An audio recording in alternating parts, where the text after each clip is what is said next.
Today we will have special game of World Shogi League versus Professional. We already played two of them. I played against Anton and Ohira Sensei played against Petya. And today we'll have the third game, which just started. So the game is quite long time game, 30 minutes and 30 seconds beyond. I believe he had some time to prepare, and I hope we will see some interesting opening tonight. Toyama Sensei's photo has some Yankee feel? Really? I never thought of it this way. I actually met Toyama Sensei many times. We actually promote Shogi. For example, every year we promote Shogi to French students that come to Japan. And he's really, really smart and nice guy. So it's funny that you would call him Yankee because he's probably one of the most hardworking people I know.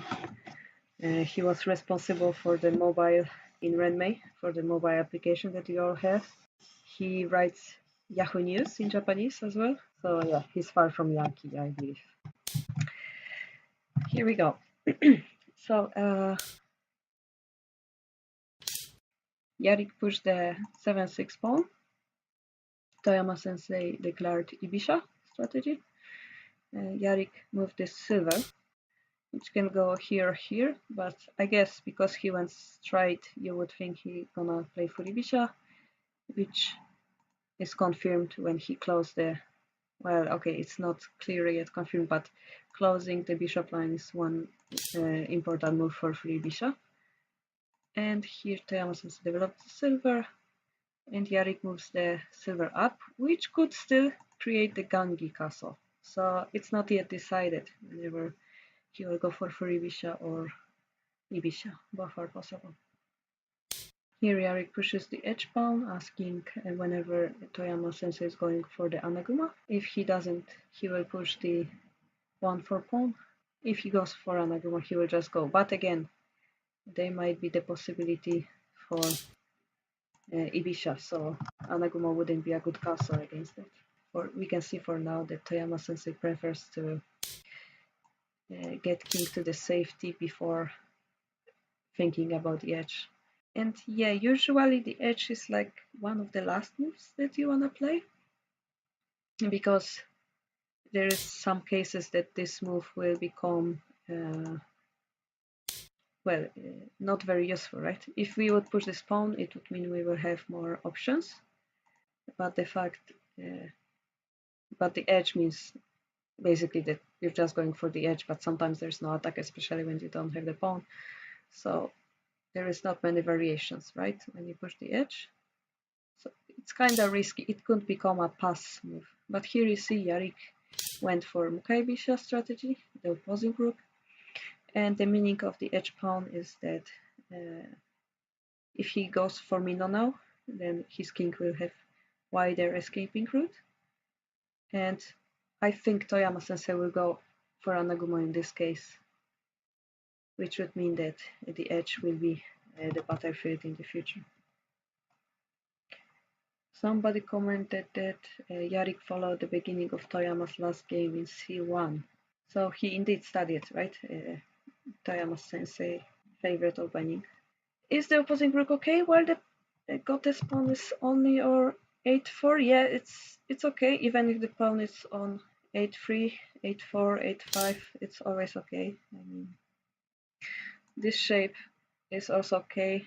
Then if the knight will come, there will be the possible exchange, so there is not much problem here. Of course, it makes the attack slower, because if the pawn was here, you can directly attack it, but of course it's possible, it's not bad. So you see natural development from Toyama Sensei, moving the silver up, getting closer to the main Anaguma, making the possibility of 4 pieces Anaguma. And the bishop up, lance up, king down is the natural sequence. Sometimes this center can somehow threaten the bishop's head, as I said in the last game of Suzuki vs Taniguchi. But again, there are 2 possible ways to defend it. And there's two ways for center to continue. One is by moving the ball left or right. That's kind of the choice that center have. The problem is there might be not a quick attack for center because as Shogi TV noticed, the spawn is only here, so it might be one of the slower game when center is also making some more strong shape, developing the knight and then using the knight in the future to attack the edge. So not being in hurry, but rather waiting, and if Gote attacks, then center will start fight then. Center shouldn't start fight by themselves because of the castle difference right now. Yeah, usually you would like to attack before Anaguma is finished, but that's not the case anymore, right? So the only option is to develop your shape of your king, of your castle, and give some pressure from the top. Do professional players often play on apps or websites like 81 Dojo? Depends on the professional. There are some pros that don't like to play online. I would guess the old day professionals would often say that. They prefer to like touch the pieces, right, and they talk with the real professional, the other person, I mean. And there are professionals playing online or Shorekai players like Shogi Dojo 20, Shogi Club 24. On 81 Dojo, I'm not sure. Shogi Wars, probably. They even, yeah, they actually in Shogi Wars you can play against professional in kind of event as well, but that's job. Okay, that's not what we are talking about. I mean, I'm not sure if you would call it casual though. Like it's the work. So Shogi Wars would be casual maybe because it's quick game. All right, I'm talking. Let's check on the position. So center developed into Haimino. Anaguma got finished. The gold to 3-1 for free shape. Silver went to 5-6. They always for center is the problem how to develop the left silver. It's always the main point of the game. And as you see, Toyama sensei pushes the 7-4 pawn now, which is good to remember that Anaguma always delay this move until the end because of some attacks. I don't know. Let's say like there could be some attacks here, right? So this is why you want to delay it. And here as well, he makes a pressure on the bishop's head because the silver went away.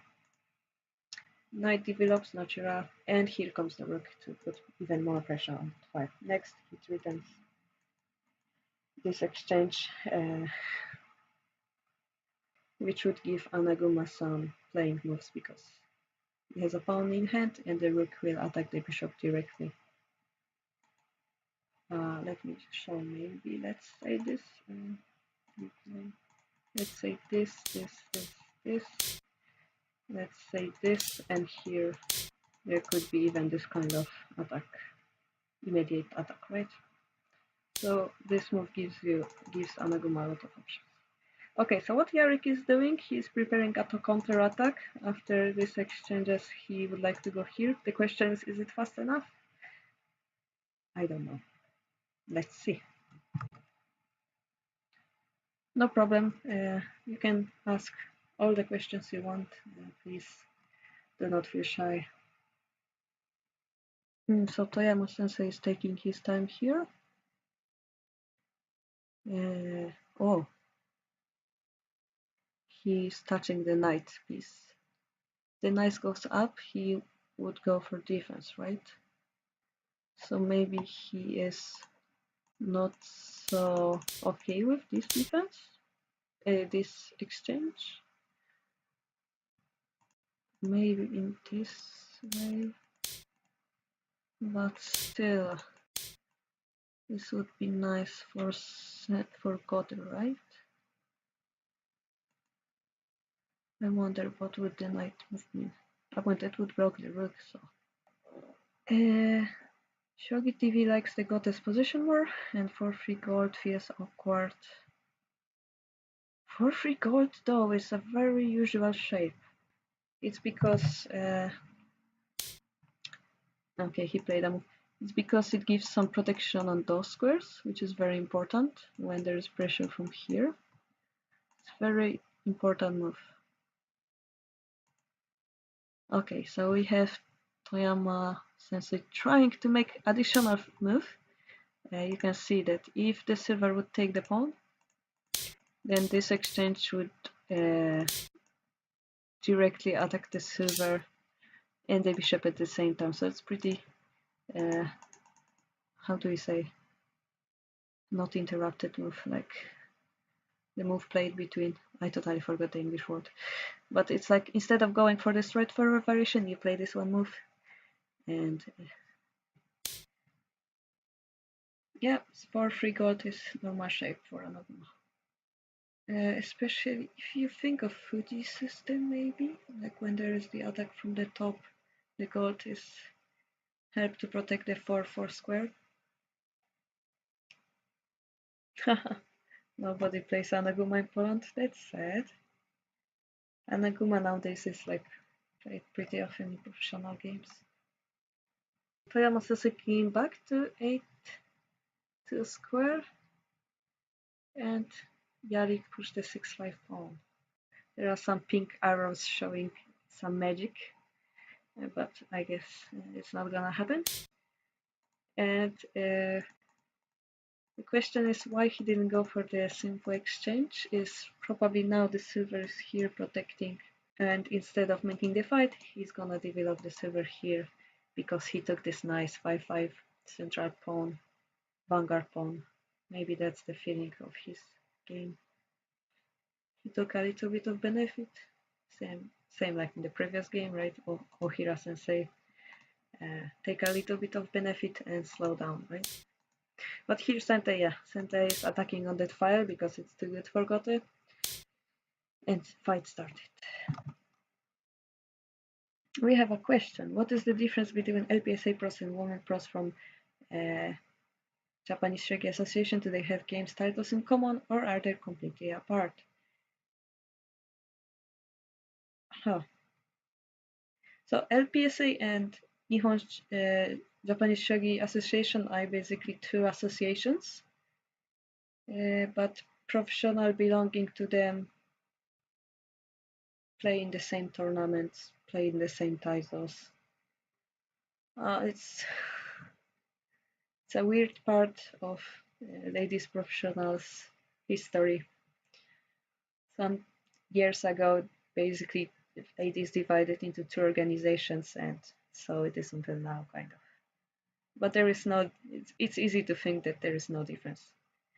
But basically, when we get a job from Japanese Shogi Association, LPSA people won't have this chance, right? Because they don't belong to this association, and opposite also happens, right? We do not have anything in common with LPSA because we belong to Japanese Shogi Association, though we play games normally. We are on equal rights. Same dan is worth the same dan. We actually have Watanabe Mana from LPSA that has the title, right? So yeah, you can see that there is not much difference nowadays. In the past, it's a different story now. So the games are common, but association is apart. All right, so what happened? So take knight. So knight gives nice pressure on 6-5 pawn. Really natural move. And so Yarik decided to defend on that square and to counter-attack with 6-4 pawn. But here Toyama Sensei drops this nice decision. So yeah, if silver, let me show you. If silver goes back, well, the pieces can develop here, or he can go here, position slows down, and the silver is moved back, retreated, so it's not good, right? So if he takes, I think he played it actually, takes, yes, you can see that the protection of this square disappears. so the knight can jump. But again, anytime Toyama sensei takes the silver, the bishops target the rook directly, and if he doesn't take the silver, then this gold will run away from Anaguma, which is not very good. So pretty interesting game so far. I don't want to say that Anaguma is bad, because even though Anaguma might be a little bad on the we call it attacking side, it still have the benefit of being more strong, more solid castle, so in the end game it will matter more. And so far they both used is it yeah 11 minutes, as the same amount of time, and the game is still pretty equal. It's actually pretty, I don't want to say pretty unexpected, but I'm happy that we can see a good type of shogi, right? All right, so here next Toyama sensei can take this silver for free because it's 2 silver one. So Yarik has to do something. He can like defend it, or he can just take the silver. And for example, gold take, there can be this gold, this silver drop. There could be some fight going on, but in that moment, Toyama sensei would have 2 silvers. So it would be hard to tell. And rook retakes. Sorry. Rook retakes would be also possible, right? Next, retaining silver drop. Take rook promote, right? 1 2 1 2, yeah. And in this moment, maybe Yarik can defend again and put some pressure. Maybe it's also possible. I don't think he can ignore it though. Like the worst move, for example, would be to move the gold, moving away from the center, right? Somebody drew the arrow for the pawn drop. I cannot. Okay, pawn drop. So if silver takes, maybe bishop takes, and then you have this double attack, right? Of course, there is the danger of this, but the knight is still falling, so. And the rook, right? Maybe somewhere would be good. Okay, so Yarik decided to take it, and because the gold is the bad shape, they take it with the rook. If we can ask about anything, what do you think about official games except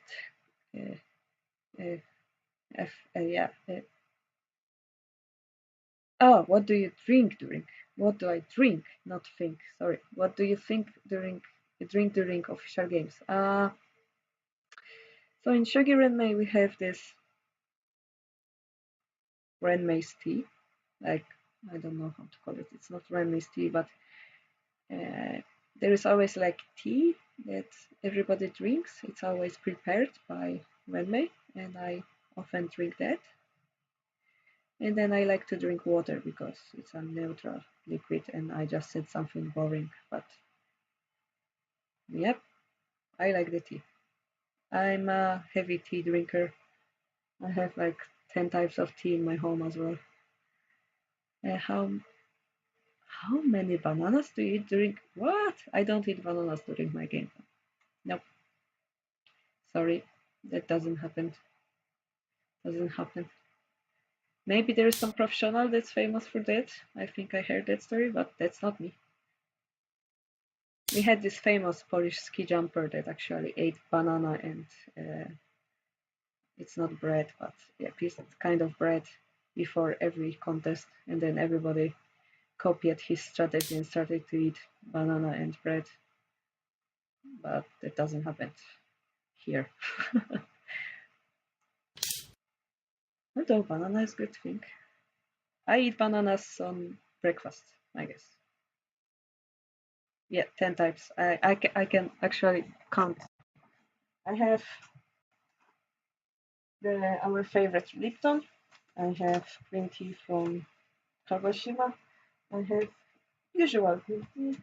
I have orange tea from Sakurajima as well. I have something called Bushi tea, which is the samurai tea. I was just thinking what can be the samurai taste, so I bought it, and it's pretty good.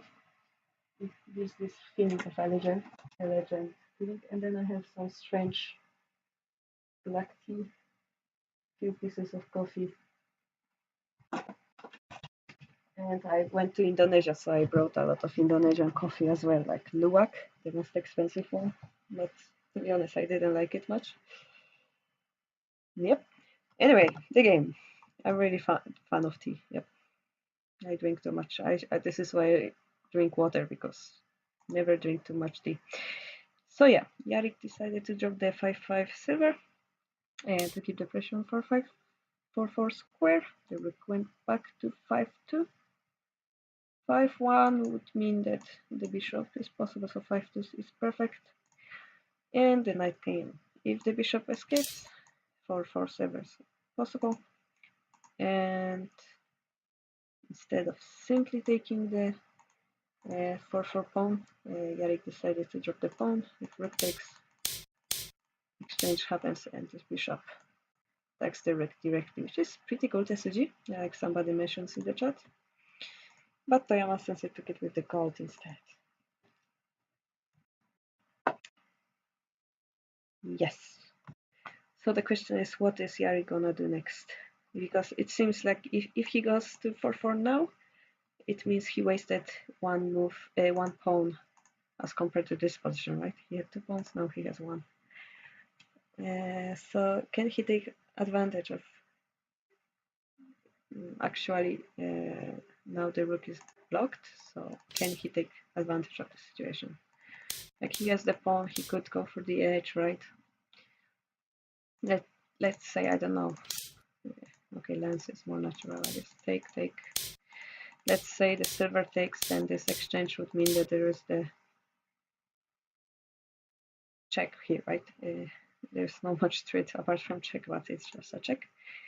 So that, oh, so he took the pawn. So unfortunately he wasted it. One pawn, or he was maybe afraid in this position, this drop. Yeah, I don't think so. I don't think so. But yeah, there is also the meaning of the fact that in this position the rook is blocked still, right? But it might seem that he gave a pawn for free. Yeah, if the rook could take the pawn, it would be good for center, right? Because the attack speeds up. Maybe, for example, he could go to the previous variation, and in this case, bam, you can see it's much more efficient than before. Yeah, I'm ignoring this move, but yeah, let's not make it too complicated. It's basically means that Kota needs to defend even harder, right? But gold takes is good. So here Toyama-san is thinking, probably because he can let Yarik take the gold this time, right?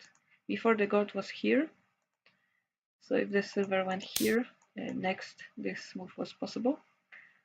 But in this position, the gold is protected by the rook, so he doesn't have to answer this move directly. This is why he's thinking about maybe an attacking move, maybe like this, maybe some defensive move.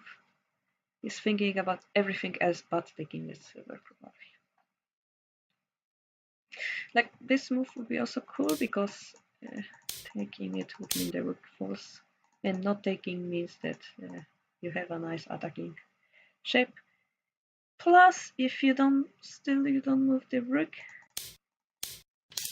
then this kind of exchange is still possible. So maybe move the rook here, something like that. So maybe he's reading that. Yeah, moving the rook would mean he's attacking here, but again he can be blocked here, and this is why it's complicated.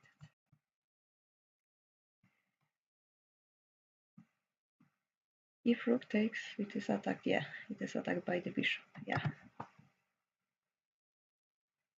So Toyama Sensei defended the knight. That's a move I don't understand at the first glance.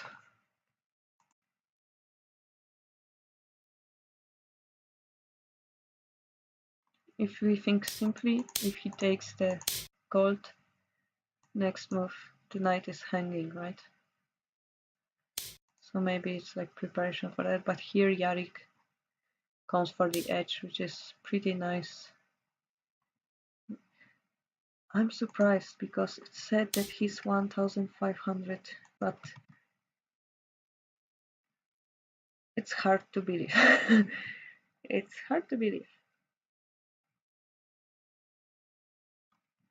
Yeah, 6-4 was kind of slow, but I'm pretty sure Toyama Sensei will explain it in the post-game discussion.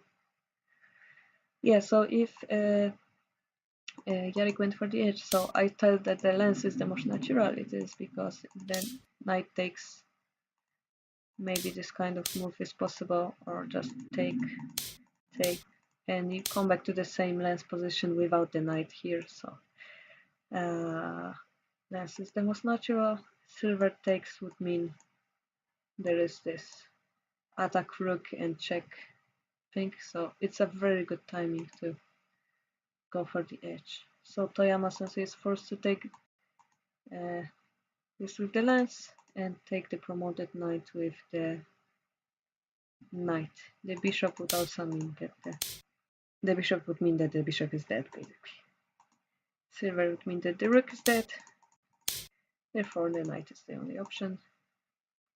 And we might see Yarik going for the edge, as somebody drew the arrow by 1-4, or as he's playing a good move here, playing some cannon, right? Or is it battery or cannon? I forgot the name, but like that's a totally different move. What I was talking about, maybe double attack here, and for example, next, I don't know, play anything. This kind of move. If you simply go, there's a defense, so maybe you'd like to drop the pawn here first. But Yarik went for, he said, okay, your edge is weak, therefore I'm going to take some advantage in the center of the board. So he dropped the lance on the back square, as we know that the proverb is drop the lance as far as you can go. But the problem is, as you see, that Toyama says you can drop the pawn and drop the pawn after lance takes, because there is this knight here. So I just wanna wonder what if he drops the lance here. Right? But that's another thing. So yeah, Toyama Sensei blocks the lance. Tick tick. And here the knight promotes. Yeah, if the bishop takes it, then silver falls. So gold, it's a little bad feeling because it goes away from the king, but gold takes is the only move. Oh, wait. That's horrible. Because now the gold took this, the bishop takes, the rook can take this. So it means Sente will lose the gold for free while his rook being attacked. So the lance maybe wasn't the best idea, it seems. Pretty nice move from Toyama Sensei. Practically Gote has now silver advantage. Let's see this variation. I think this is like some move you might consider.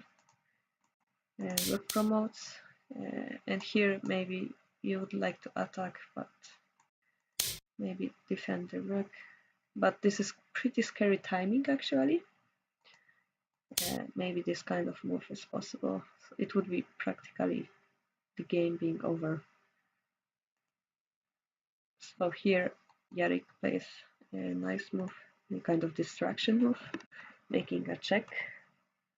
Okay, so according to somebody, Yarik is Yaroslav from Belarus, and he's listed as student visa, so European second amateur second dan.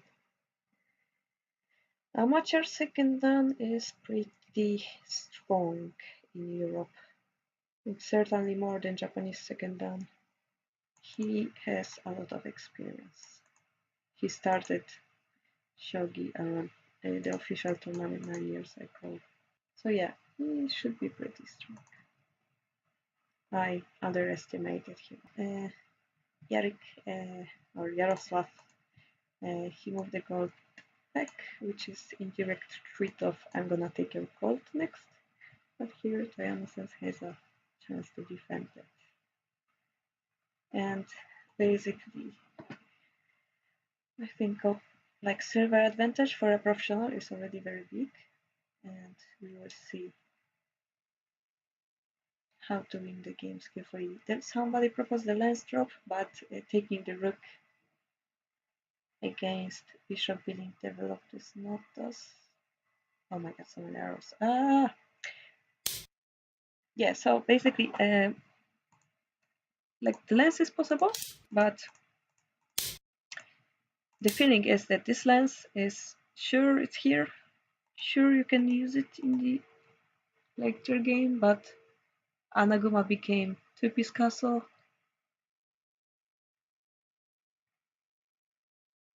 Okay, I guess that would be one possibility because attack is. But yeah, Anaguma would become two-piece castle, and the center would exchange this useless rook for nice gold and develop the bishop. So the feeling is not so nice. Therefore, Toyama Sensei puts the pressure, right? So he keeps those three pieces here, and even adds one more, right? So uses the silver from center to attack the bishop, which is pretty cool if you think of it.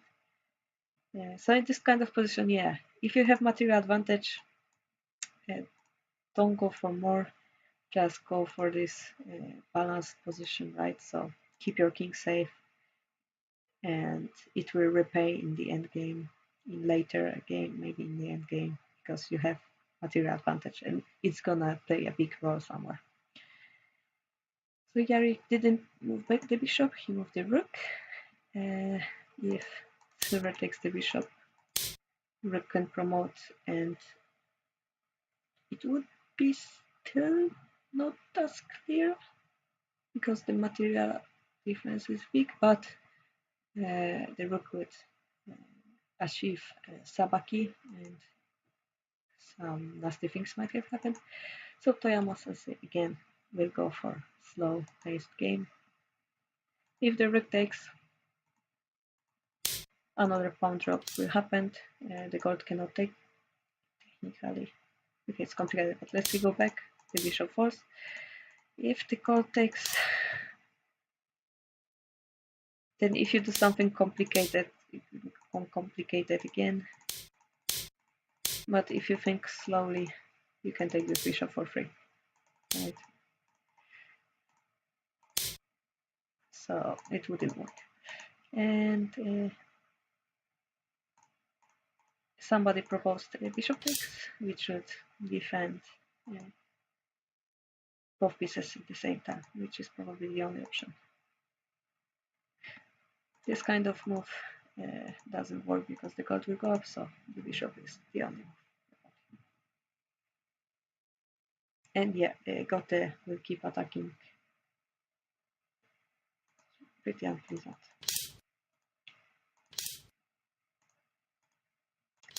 Just keeping the pressure, right? Maybe like this. Nah. But yeah, basically can't. Like even if Gote make a pass few times, it's still bad for center, so you can see the difference based on that. The problem with this pawn drop is that next it attacks the gold, attacks the rook indirectly, but it will take some time. So here Toyama Sensei dropped the lance. Okay, so lance drop. Oof, the game got really quick. The gold takes, silver takes, bishop goes. He can defend again probably. maybe like this. So, and again, lance versus gold is not such a good exchange. So here he ignores that and goes for the edge. He loses the bishop, but the rook. I mean, what Sente doesn't want to do is use his moves in the defense because there is no defense. The more he defends, the less chances he will for the counter attack. So taking the pawn near the king is indeed a nice move, but I'm not sure about this move because the lance disappeared. But before that happens, Toyama sensei. There's also second type of attack. He drops the pawn. This kind of attack will be possible while still treating this nice move. So not only dropping the knight again, Hirogaru, which means expand your attacking fields, your attacking power onto different sides of the board. Pretty important. Yeah, basically a piece advantage would translate to piece advantage in Japanese, but you would say koma-son or koma-toku. Koma would mean piece. Piece like piece, not like piece like piece. Not like word piece, like the piece. Alright, never mind. I had a very hard day today. I woke up at 5 o'clock and I went to the other prefecture, came back, went to boxing, came back, and here we are making a stream. It's pretty eventful day. I guess you will forgive me some cringy jokes. Okay, so what happened? So yeah, he took the bishop, rook takes, pawn rook, rook escapes, and silver attack. As predicted, bishop takes. Here he has to drop the piece, in which he is the weakest piece, the knight. And I might think this. I think unfortunately this is actually Tsume. Not sure if he goes the edge. Pawn drop king takes. All right, let me. Yeah, okay. Pawn drop king takes. Yeah, the knight is protecting this square, so we have to remember about that. Silver drop or bishop drop, king go up, but then the. Okay, I see. I will give you some time, guys, to figure it out. But the knight won't be any problem, I think. Maybe it's not Atsume. Yeah, no, it is Atsume. Definitely Atsume.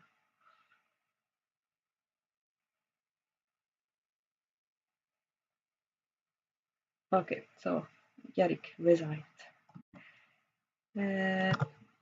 So what I wanted you to figure out is the king would take the knight, maybe pawn drop, king takes, and I told you that because this knight is here, you cannot drop the gold, but in this position, you can take the knight, which is perfect.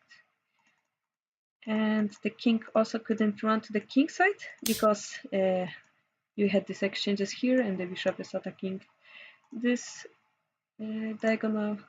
So let's say bishop drop king goes up and here you have this perfect pawn promotion, right? Alright, so the game ended. Both players thanked for the game.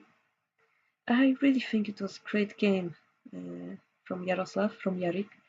I think Toyama sensei might have some problems before the lance drop on 5-9. Yeah, I was really surprised by Yarik really played a very good game. It's pretty interesting. He prepared a lot probably. It felt so. He didn't think until the middle game, which probably Toyama sensei played a move that he didn't predict or something. But this is the perfect strategy. Prepare for the opening and then use the time in the middle game and end game. So I think Yarik worked really hard. Thank you so much. Stay safe and see you tomorrow, guys. Really, thank you so much. Bye bye.